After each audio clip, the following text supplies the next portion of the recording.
سب سے پہلے آپ لوگ اس ویڈیو کو دیکھیں اور اس ویڈیو کو دیکھنے کے بعد پھر آگے آپ سے بات ہو۔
معزز سامعین، ارباب علم و بصیرت،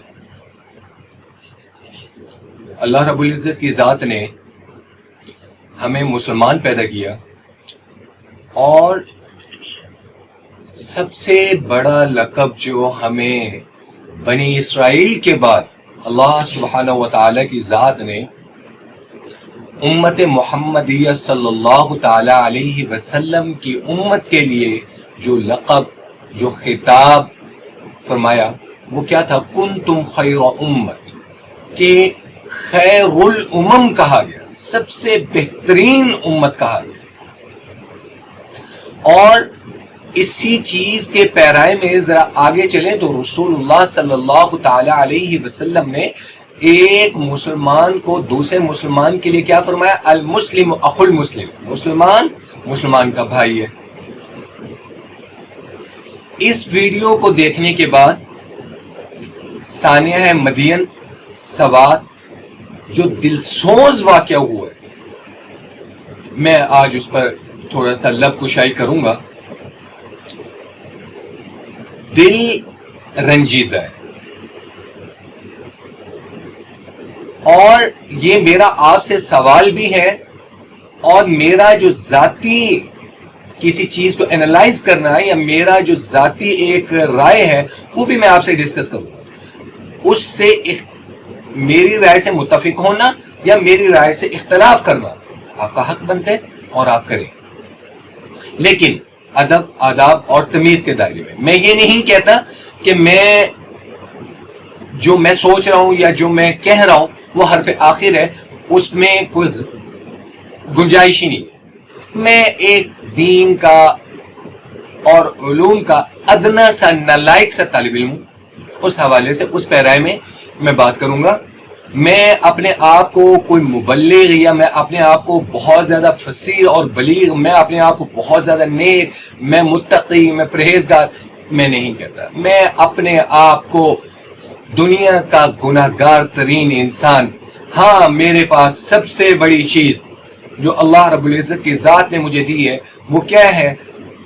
اللہ نے مجھے مسلمان پیدا کیا اور محمد رسول اللہ صلی اللہ تعالی علیہ وسلم کا امتی پیدا فرمایا۔ اللہ نے اپنی کتاب قرآن مجید فرقان حمید میرے سینے میں رکھی، اور قال اللہ اور قال رسول کا جو علم ہے اس کو سیکھنے کی توفیق عطا فرمائی۔ ارباب علم و بصیرت،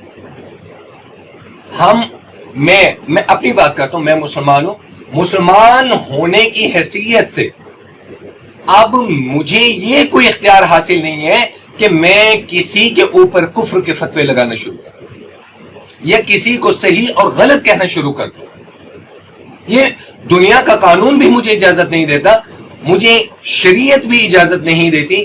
مجھے قرآن، پورے قرآن میں دیکھ لیں، تمام ذخیرہ احادیث میں دیکھ لیں۔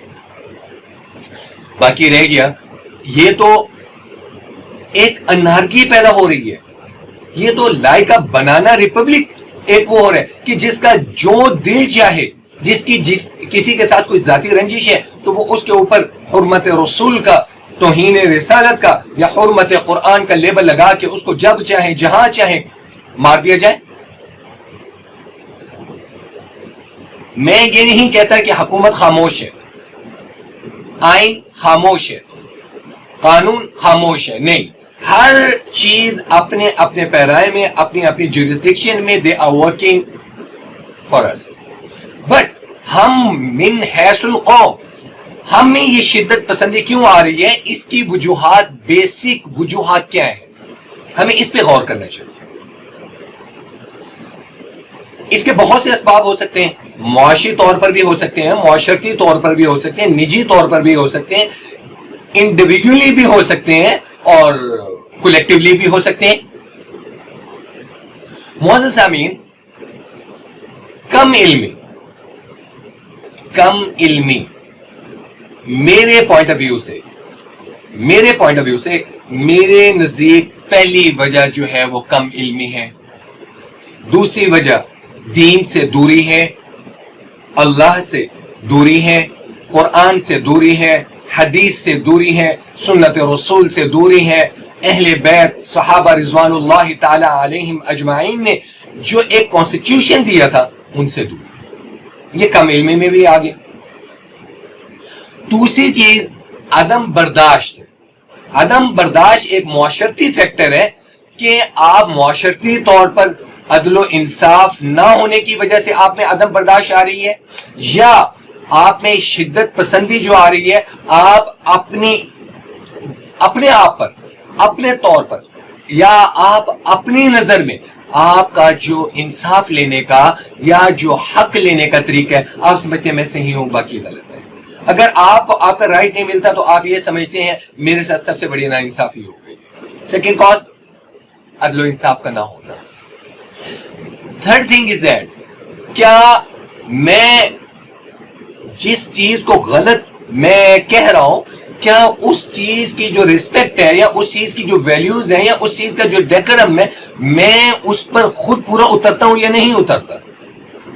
اب ثانیہ مدین میں حرمت قرآن کا ایک چارج فریم کیا گیا ایک آدمی پر، سیالکوٹ کے فیملی گئی. ایک لمحے کے لیے سوچیں کہ آپ لوگ اپنی ماں بہن بیٹیوں کے ساتھ کسی جگہ پر، کسی ایونٹ پر، کسی آؤٹنگ کے لیے آپ جاتے ہیں اور وہاں پر ایک موب آتا ہے اور وہ آپ کے اوپر ایک چارج فریم کرتا ہے، اور چارج فریم کرنے کے بعد آپ کو جان سے مار دیا جاتا ہے.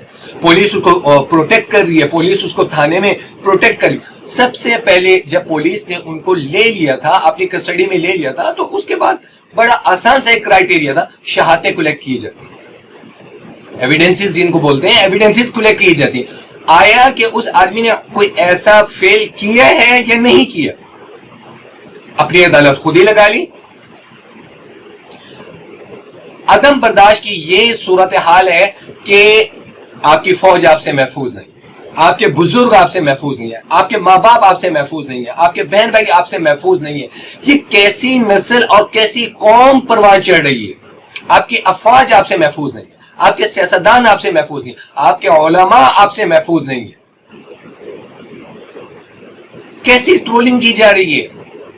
جو بندہ کسی کی اپنی ذات کے اگینسٹ کوئی بات کر دیا جاتا ہے، تو کوئی بات کرتا ہے تو اس کے اگینسٹ ایک ٹرولنگ شروع ہو جاتی ہے، ایک موب کریٹ کر دیا جاتا ہے، ایک ماحول، ایک فضا ایسی کریٹ کر دی جاتی ہے کہ جس میں ایسا لگتا ہے کہ پتہ نہیں کتنا بڑا گناہ ہو چکا ہے اور ناقابل تلافی نقصان ہو جائے گا. مملکت خداداد جو ہے، اس کا جو امن ہے یہ سبوتاژ ہو جائے گا.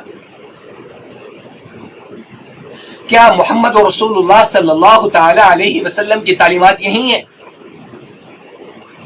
کیا ہم جیسے گناہگار ہم کہیں گے کہ ہم قرآن کے محافظ ہیں، ہم رسول اللہ کی عزت کے محافظ ہیں؟ صحابہ رضوان اللہ تعالی علیہم اجمعین سے لے کر روز قیامت تک اللہ نے اپنی ربوبیت کا، محمد رسول اللہ صلی اللہ تعالی علیہ وسلم کی رسالت کا اور اس قرآن مجید فرقان حمید کی حفاظت اللہ نے اپنے ذمے لی ہے. مسلمہ کذاب سے لے کر آج تک احمدیت اور قادیانیت تک محمد رسول اللہ کی شان میں کسی کی جرأت نہیں. ہاں کوششیں ہوئی ہیں، I'm not denying that، کوششیں ہوئی ہیں لیکن کوئی کامیاب نہیں ہو سکا. محمد رسول اللہ صلی اللہ تعالی علیہ وسلم کے زمانے سے آج تک اور روز قیامت تک قرآن کی حفاظت کا ذمہ اللہ رب العزت کی ذات نے خود لیا. انا نحن نزلنا الذکر وانا له لحافظون. ساری دنیا کے قرآن پاک کے نسخے معاذ اللہ ثم معاذ اللہ اگر جلا دیے جائیں تو کیا قرآن پاک کا وجود ختم ہو جائے گا؟ قرآن پاک کی حقانیت ختم ہو جائے گی؟ ہرگز ایسا ممکن نہیں ہے. برے صغیر پاک و ہند کی تقسیم سے پہلے انگریز نے تھوڑے مسلمانوں کو ختم کیا، تھوڑے حفاظ کو شہید کیا گیا. تو سید عطا اللہ شاہ بخاری رحمہ اللہ تعالی انہوں نے ایک مادر زاد نبینے کو بلایا اور سٹیج پہ کھڑا کر کے کہا کہ بیٹا قرآن پڑھنے شروع کر،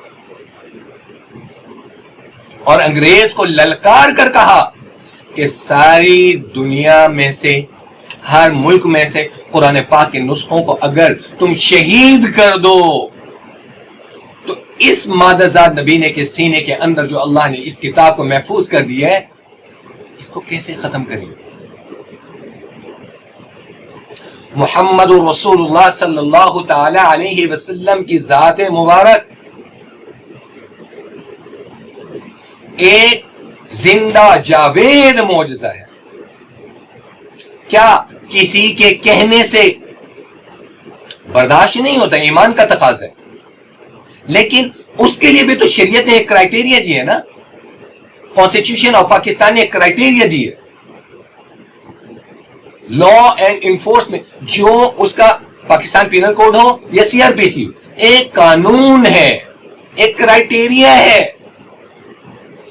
اس کے اندر آپ فال کرتے ہوئے ٹھیک ہے، یو مسٹ بی پنشڈ. اسی لیے رسول اللہ صلی اللہ تعالی علیہ وسلم نے فرمایا تھا اگر تم کسی کے جھوٹے خدا کو برا کہو گے تو مبارہ کہ وہ آپ کے سچے خدا کو برا کہے گا. اگر آپ کسی کو غلط کہو گے وہ آپ کے سچے مذہب کو، سچے دین کو غلط کہے گا. کیا ہم نے اس چیز کو دیکھا؟ ایک دنیا میں نان مسلمز میں ہم مسلمانوں کا ایک کیا امیج جا رہا ہے؟ کیوں ہر دوسرا بندہ کہتا ہے کہ مسلمان شدت پسندی کی طرف جا رہے ہیں؟ کیوں شدت پسندی کا لیبل مسلمانوں پہ لگ گیا ہے؟ جب اللہ نے خود فرما دیا ان الدین عند اللہ الاسلام، اللہ کے نزدیک دین کیا ہے؟ اسلام ہے. دین کی حقانیت پہ مہر لگ گئی، قرآن کے تحفظ پہ مہر لگ گئی، مدنی کریم صلی اللہ تعالی علیہ وسلم کی نبوت اور رسالت پر مہر لگ گئی. ما کان محمد ابا احد من رجالکم ولکن رسول اللہ وخاتم النبیین. تو پھر کوئی گناہگار اٹھ کر آپ سے فقہی مسائل پر آپ ایک دوسرے کو برداشت نہیں کر رہے، مسلکی مسائل پر آپ ایک دوسرے کو برداشت نہیں کر رہے، کفر کے فتوے تو یوں بٹ رہے ہیں جس کی کوئی انتہا نہیں. ان سب کی سب سے اہم ترین کاز جو میں نے پہلے آپ کو گنوائی، ان میں سب سے اہم ترین کاز جو ہے جس پر گورنمنٹ آف پاکستان کو کام کرنا چاہیے، جس پہ اداروں کو کام کرنا چاہیے، وہ کیا ہے؟ ممبر کی حفاظت. ممبر پر مستند علماء کو بٹھائے، ممبر پر بیٹھے ہوئے علماء کو بتایا جائے کہ آپ نے شریعت اور قانون دونوں کو کیسے ڈیفائن کرنا ہے. علماء اپنا کردار ادا کریں. میں تمام علماء کو نہیں کہہ رہا، چند ایک وہ علماء جو گرومنگ کرتے ہیں، ایک مائنڈ سیٹ تیار کرتے ہیں، نوجوان نسل کو ورغلا رہے ہیں. نوجوان نسل کے اندر پہلے ہی فرسٹریشن ہے، بے روزگاری کی وجہ سے، غربت کی وجہ سے، نا انصافی کی وجہ سے، میرٹ نہ ہونے کی وجہ سے، بہت سی کازز ہیں. اور جب ان کازز کے اندر وہ آلریڈی ایک ڈپریس ماحول میں، ایک طالب علم ہے یا نوجوان نسل ہے یا وہ پریشان ہے، وہ گھریلو حالات سے بھی پریشان ہے، وہ ماں باپ کی غربت کو بھی دیکھتے ہیں، وہ ماں باپ کے فقر و فاقہ کو بھی دیکھتے ہیں، ماں باپ کی بیماری کو بھی دیکھتے ہیں، وہ اہل و عیال کو بھی دیکھتے ہیں، وہ اپنے بیوی بچوں کو بھی دیکھتے ہیں۔ جس بندے کو اپنے اولاد کو کھلانے کے لیے 2 وقت کے کھانے کی فکر ہے، وہ آٹومیٹکلی ایک نیچرلی وہ بندہ ایگزاسٹ ہوگا، اس بندے کے اندر عدم برداشت ہوگا۔ پھر جب وہ نماز پڑھنے کے لیے مسجد میں جائے گا، ایک امن کی جگہ پہ جائے گا، سکون کی جگہ پہ جائے گا، وہاں پر کوئی بھی ملا اٹھ کے، کوئی بھی مولوی اٹھ کے اس کو شدت پسندی کی طرف اکسائے گا، تو پھر وہی بات ہوگی کہ جنت تو بہت سستی ہو گئی نا، کسی کو مار دو جنت مل جائے گی، کسی کے اوپر کوئی بھی لیبل لگا دو۔ اب میں یہ ایک جرنل، ایک کامن سی بات کر رہا ہوں۔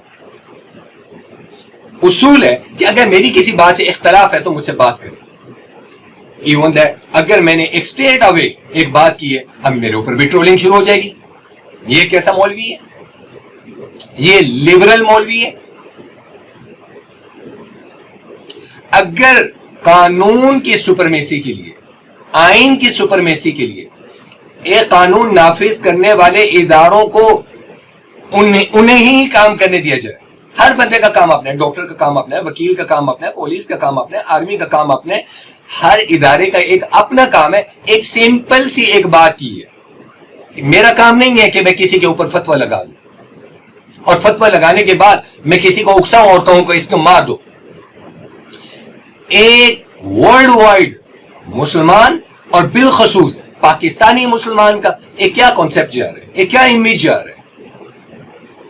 پھر ہم یہ کہتے ہیں کہ ہم جاتے ہیں امریکہ، ہم جاتے ہیں یو کے، ہم جاتے ہیں کینیڈا، تو ہمارے کپڑے اتار کر ہماری تلاشی لی جاتی ہے، ہمیں سب سے بڑی حقارت والی اور حقیر نظروں سے دیکھا جاتا ہے۔ یہ سارے چارج فریم کرنے کے بعد یا دنیا کے اندر اس چیز کو لیبلنگ کرنے سے پہلے مجھے اپنے گریبان میں جھانکنا چاہیے کہ میرا ایسا کون سا امیج ہے۔ اب میں کہوں گا کہ میں تو انفرادی طور پہ ایسا نہیں کر رہا، میں جس نظام کا حصہ ہوں، جس ماحول میں، جس ملک میں رہ رہا ہوں، میں اس کا حصہ ہوں، میں اس کو ریپریزنٹ کر رہا ہوں۔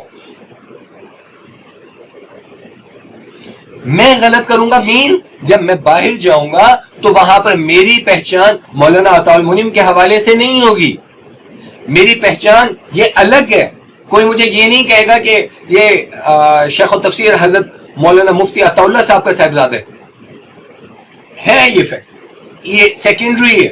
وہاں پر میری سب سے پہلی پہچان کیا ہوگی کہ میں پاکستانی ہوں۔ وہاں میرا اچھا کام بھی بتائے گا کہ میں پاکستانی، وہاں میرا برا کام بھی بتائے گا کہ میں پاکستانی ہوں۔ بیکاز آف دیٹ میں وہاں پر مملکت خداداد پاکستان کو ریپریزنٹ پہلے کر رہا ہوں، بعد میں میری فردر آئیڈینٹی بنے گی۔ ہر جگہ پر مسلمان اور پاکستانی بدنام کیوں ہیں؟ کیا وجوہات ہیں؟ کیا ہم انوکھے مسلمان پیدا ہو گئے ہیں پاکستان میں؟ یہاں پر ایک مثال بہت غلط آ رہی، میں نہیں کہنا چاہتا، وہ پنجابی کی ایک کہاوت ہے لیکن میں مجبور ہو کے وہ کہہ رہا ہوں کہ پنجابی میں کہا جاتا ہے کہ وہ ہیجڑوں کے گھر بیٹا پیدا ہوا، انہوں نے چم چم کے مار دیتا۔ کیا ہم انوکھے مسلمان ہیں؟ کیا ہم انوکھے دین کے دائی ہیں؟ کیا ہم اکیلے ہی قرآن کے وارث ہیں؟ کیا ہم اکیلے ہی محمد رسول اللہ کی عزت کے وارث ہیں؟ کیا انڈیا میں مسلمان نہیں ہے، بنگلہ دیش میں مسلمان نہیں ہے، افغانستان میں مسلمان نہیں ہے، سعودیہ میں مسلمان نہیں ہے، ملائیشیا میں مسلمان نہیں ہے، انڈونیشیا میں مسلمان نہیں ہے، ترکی میں مسلمان نہیں ہے، امریکہ میں مسلمان نہیں ہے، یو کے میں کون سا ملک ہے جہاں مسلمان نہیں ہے؟ دنیا کا سب سے بڑا مذہب اسلام ہے۔ ان میں یہ شدت پسندی کیوں نہیں ہے؟ ان میں برداشت کیوں ہے؟ ان میں ویلیوز کیوں ہیں؟ آپ کے اس قول و فعل کو دیکھ کر آپ کو لگتا ہے کہ یہود اور نصارہ مسلمان ہو جائیں گے؟ اپنے گریبان میں جھانکا. جنہوں نے قرآن کی حرمت کے لیے کل اس آدمی کو مار دیا، میں نہیں کہتا کہ وہ صحیح تھا یا غلط تھا. I am not justifying anyone. But میرا ایک سوال ہے، ان میں سے کتنے لوگ ہوں گے جو روزانہ قرآن پاک کو پڑھتے بھی ہیں اور اس پر عمل بھی کرتے ہیں؟ محمد رسول اللہ کی حرمت کے لیے کھڑا ہونے والا پہلے یہ دیکھیں، کیا میں محمد رسول اللہ کی عزت اور حرمت کے لیے جو کھڑا ہو رہا ہوں، کیا ان کی ساری تعلیمات کو یا ان کا جو کوڈ آف لائف تھا یا ان کی جو تعلیمات ہیں ان کو میں نے اپنی زندگی میں اپنے آپ پر لاگو کیا ہے یا نہیں کیا؟ میرے نزدیک آج کل کے نوجوان، آج کل کے بزرگ، آج کل کے جتنے بھی جوان ہیں، ہمارے نزدیک سب سے بڑا اس وقت جو کامیاب ترین بندہ ہے وہ کون ہے؟ شہاد فتح علی خان ہو گیا.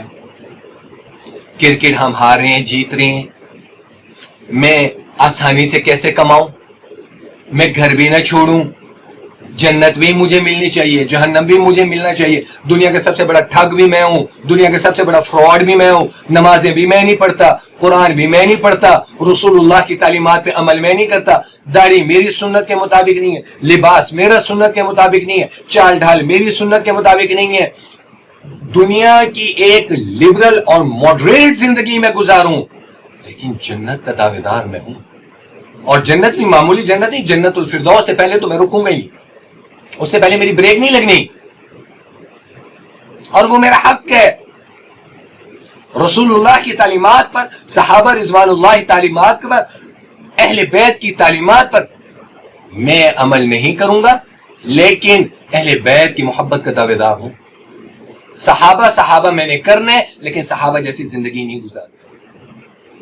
لبیک لبیک یا رسول اللہ میں نے کہنا ہے، لیکن رسول اللہ صلی اللہ تعالی علیہ وسلم کے احکامات اور فرمان کے مطابق میں نے زندگی نہیں گزارنا. قرآن میں نے کہنا ہے، لیکن قرآن کو استعمال میں نے زندگی میں 2 موقعوں پر کرنا ہے. ایک، جب بہن بیٹی کی رخصتی ہوگی اس کے سر کے اوپر برکت کے لیے میں لے کے جاؤں. دوسرا، جب میرے گھر میں کوئی موت فوت ہو جائے گی تو قاری صاحب کو بلاؤ، بچوں کو بلاؤ، قرآن پڑھو اور بخشواؤ. یہ 2 موقع قرآن کے یوز کے لیے. محاسبہ کریں نا، ہم میں سے کتنے لوگ ہیں جو روزانہ کم از کم 1 پاؤ قرآن پاک پڑھتے ہیں اور اس میں سے 1 رکوع کا ترجمہ قرآن اور تفسیر پڑھتے اور سیکھتے ہیں اور اس کو امپلیمنٹ کرتے ہیں اپنی زندگی میں. یہاں پر پیری فقیری نہیں. آپ مساجد کو اٹھا کر دیکھ لیں، یہ دیوبندی مسلک کی مسجد ہے، یہ بریلوی کی مسجد ہے، یہ اہل حدیث کی مسجد ہے، یہ فلاں مسلک کی، یہ فلاں مسلک کی، یہ فلاں مسلک کی، یہ فلاں مسلک کی. ہاں، جب وہ مسجد بن رہی ہوتی ہے تو وہاں پر جو بابا قائد اعظم ہے، وہاں پر جو نوٹ ہے، وہاں پر جو چندہ ہے، وہ ہر بندہ دے سکتا ہے، نوٹ دے سکتا ہے، لیکن وہاں پر ریسٹرکشنز لگی ہوئی ہیں. اس مسلک کے علاوہ دوسرے مسلک کا بندہ اس مسجد میں نہیں آ سکتا. یہ محمد رسول اللہ کی تعلیمات ہیں.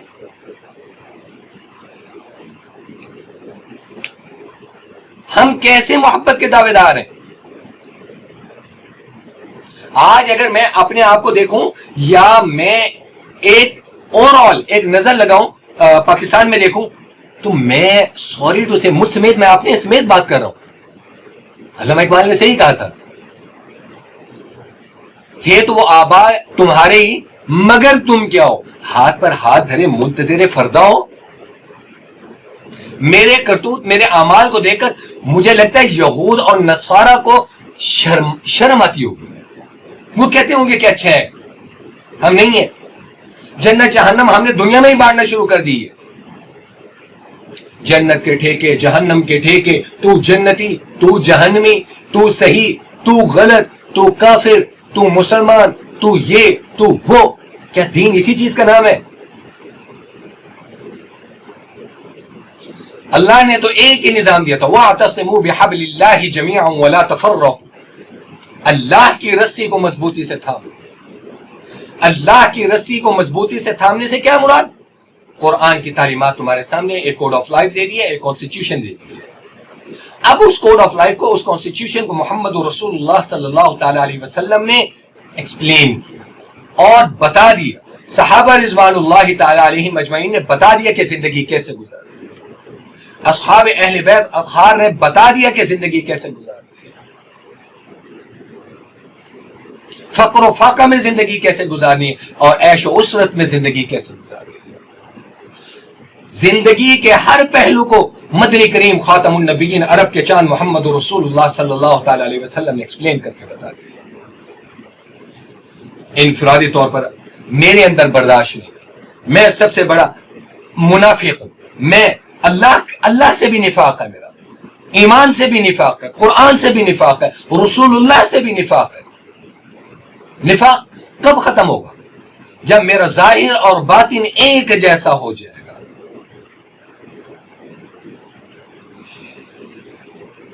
یہ چیز جب بھی مسلمانوں کے آپ زوال کی وجوہات کو دیکھیں، تاریخ اٹھا کر دیکھ لیں، اور روز قیامت تک مسلمانوں کے زوال کی سب سے بڑی وجوہات میں سے یہ ایک وجہ ہے کہ مسلمانوں کو ظاہر اور باطن ایک جیسا ہے، قرآن والا نہیں ہے، رسول اللہ والا نہیں ہے، صحابہ والی زندگی نہیں ہے، اہل بیت والی زندگی نہیں ہے۔